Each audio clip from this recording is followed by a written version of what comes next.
Hello everyone. তো মিঠাইয়ের স্নান হয়ে গেছে দেখতে পাচ্ছ, তাই মা এখন ওকে চিরুন দিয়ে চুল ছাড়িয়ে দিচ্ছে। আর চিরুনটা দেখবে কত সফট, এই দেখো, এটা বেবিদের চিরুন। তো আজকে এটার মধ্যে কি আছে বলো? এটার মধ্যে রয়েছে দেখতে পাচ্ছ জল, কিন্তু এটা কিন্তু প্লেন জল না, এটা তাল মিশরি মেশানো জল।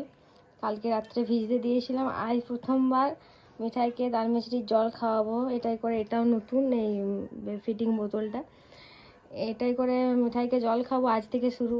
ডাক্তার বলেছিল যে 180 দিন হয়ে গেলে, মানে 6 মাস হয়ে গেলে ওকে খাওয়ানো যাবে জল।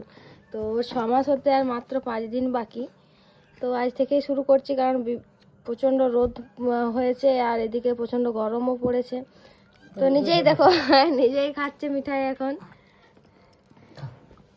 ফুটাটা একটু কম আছে, এই জন্য খুব বেরোচ্ছে না বলে ওকে শুয়ে শুয়ে খাওয়ানো হচ্ছে, একটু করে চেষ্টা করা হচ্ছে জল খাওয়ার। হ্যাঁ একদম কম ফুটো আছে, যাই হোক। তো তো চিবিয়ে চিবিয়ে খাচ্ছে, সব দাঁত বেরোনোর জন্য দাঁত গুলগুল করছে, দাঁতের মাড়ি। খেয়ে নাও খেয়ে নাও, বলি বলি বলি, দু হাতে করে ধরে খাচ্ছে দেখো।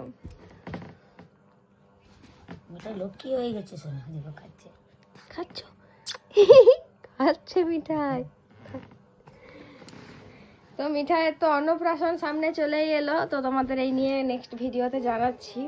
বলেছিলাম নেক্সট ভিডিওতে জানানোর জন্য, তো এত ব্যস্ত হয়ে পড়েছি যে জানানো হচ্ছে না। তো এবার জানাবো কবে ওর অন্নপ্রাশন, কবে আবার পড়ে যাবে কবে কি। তো চলো।